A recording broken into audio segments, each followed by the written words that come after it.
Assalamualaikum warahmatullahi wabarakatuh. Saya Anya Amanda Putri dari kelas 9A. Pada video kali ini saya akan mempresentasikan makalah saya yang berjudul "Lakukan hal-hal ini untuk tetap di rumah selama COVID-19 mewabah". Pada makalah kali ini terbagi menjadi 4 bab dan setiap bab terdiri dari beberapa subbab. Langsung saja saya akan membahas bab yang pertama, yaitu pendahuluan. Di dalam bab pendahuluan ini terdiri dari 3 poin, yaitu latar belakang, tujuan, dan manfaat. Berikut ini akan saya jelaskan mulai dari latar belakang. Virus corona adalah jenis baru dari coronavirus yang menular kepada manusia. Virus corona adalah virus yang menyerang sistem pernafasan. Penyakit karena infeksi virus ini disebut COVID-19. Virus corona bisa menyebabkan gangguan pada sistem pernafasan, pneumonia akut, hingga kematian.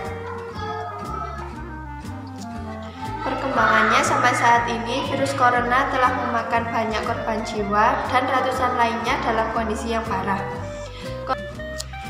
Korban yang terus-menerus bertambah dan penyebaran virus yang makin meluas menyebabkan banyak orang khawatir akan kesehatan mereka. Berikutnya adalah tujuan. Tujuan dari laporan ini adalah sebagai berikut. Pertama, mengetahui hal-hal yang dapat dilakukan selama COVID-19. Yang kedua, mengetahui hal-hal yang dianjurkan dan tidak dianjurkan selama COVID-19. Yang ketiga, mengetahui tentang bahayanya COVID-19.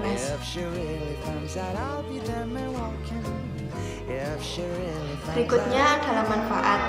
Beberapa manfaat yang diperoleh dari kegiatan laporan ini adalah: yang pertama, wawasan saya semakin bertambah tentang hal-hal yang dapat dilakukan di rumah selama COVID-19. Yang kedua, saya juga semakin mengerti apa itu COVID-19. Yang ketiga, saya pun juga semakin mengerti bahayanya COVID-19.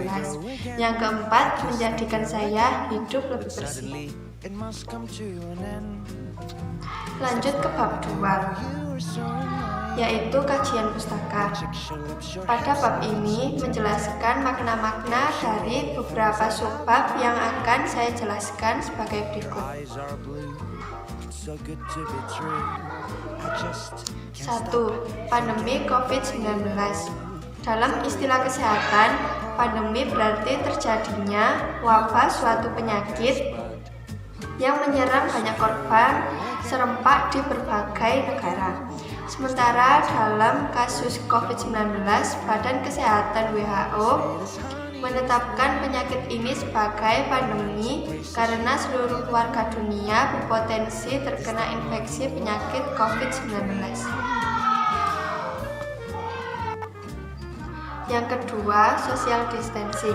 Social distancing adalah pembatasan sosial atau menjaga jarak, adalah serangkaian tindakan pengendalian infeksi non-farmasi yang dimaksudkan untuk menghentikan atau memperlambat penyebaran penyakit menular. Yang ketiga, pengelompokan usia manusia. Klasifikasi kelompok umur manusia dalam penelitian ini dibagi menjadi 4 kelompok, yaitu kanak-kanak 5-11 tahun, remaja 12-25 tahun, dewasa 26-45 tahun, dan lansia 46-65 tahun. Klasifikasi kelompok umur manusia dapat didasarkan pada intensitas kerutan yang nampak pada citra wajah. Yang keempat, kekebalan tubuh. Sistem kekebalan tubuh akan bekerja melenyapkan bakteri dan virus jahat, termasuk yang menyebabkan COVID-19, yang melakukan penyerangan terhadap tubuh kita. Yang kelima, penularan virus. Penularan virus adalah kondisi ketika virus masuk ke dalam tubuh seseorang, kemudian menyerang sel tubuh dan berkembang biak. Keenam adalah stay at home. Stay at home alias tetap berada di rumah saat ini jadi strategi yang dilancarkan demi mencegah penularan virus corona. Stay at home bukan berarti Anda harus selalu di rumah, tetapi Anda membatasi aktivitas di luar rumah kecuali perlu sesuatu hal yang mendesak. Yang ketujuh, ciri-ciri orang yang terjangkit virus corona. 1. Demam. 2. Batuk tidak berdahak. 3. Kelelahan. 4. Pegal-pegal. 5. Tidak nafsu makan. 6. Sesak nafas. Yang ke-8 adalah lakukan hal ini untuk tetap di rumah selama COVID-19 mewabah. Beberapa hal yang bisa kita lakukan untuk mencegah COVID-19 yaitu memakan sayur dan buah-buahan, berolahraga di rumah secara teratur, mencuci tangan dengan sabun, dan juga kita dapat membuat hand sanitizer di rumah. Banyak hal yang dapat kita lakukan untuk mencegah COVID-19 ini.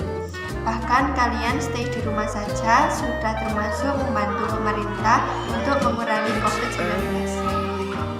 Lanjut bab 3, yaitu laporan kegiatan.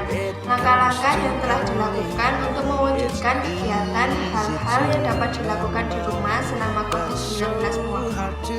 Beberapa langkah-langkah yang telah dilakukan adalah yakin bahwa kita dapat melakukan kegiatan-kegiatan di rumah selama COVID-19 mewabah. Memakan sayur dan buah-buahan dapat kita lakukan secara rutin karena terkadang kita lupa bahwa sayur dan buah-buahan juga penting.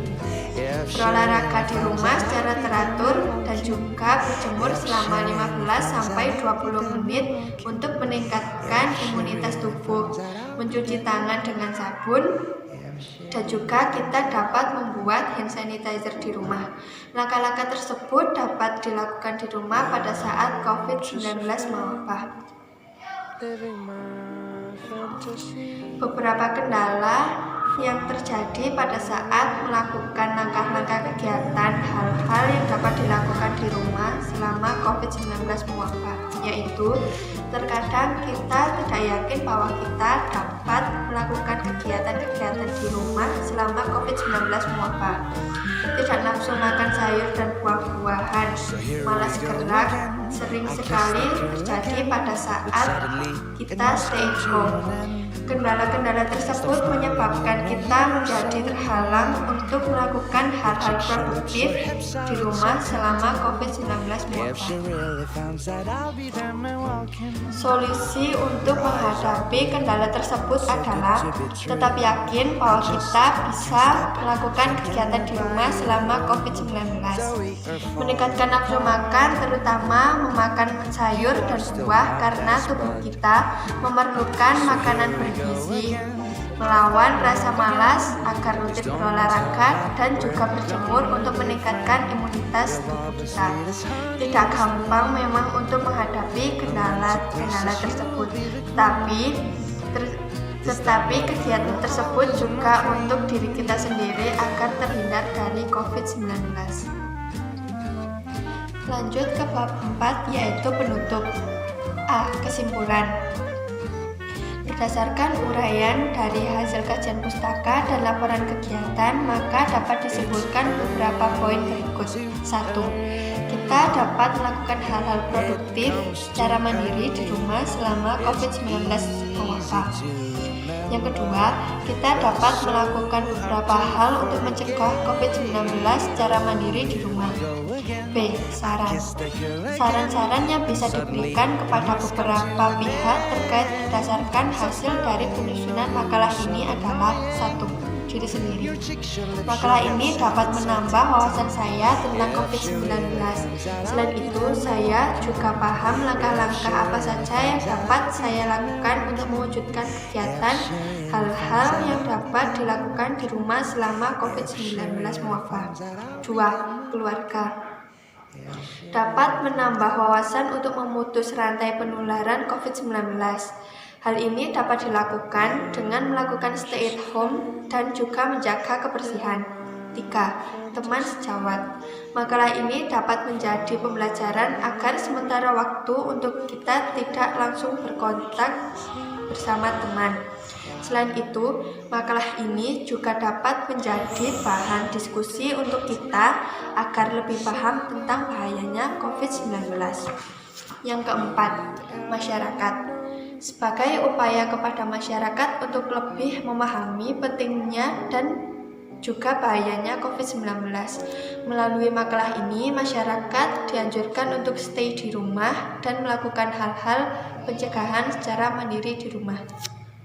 Berikut ini adalah contoh kegiatan yang saya lakukan, yaitu memakan buah bersama keluarga. Sekian presentasi makalah dari saya. Jika ada kurang lebihnya mohon maaf. Wassalamualaikum warahmatullahi wabarakatuh.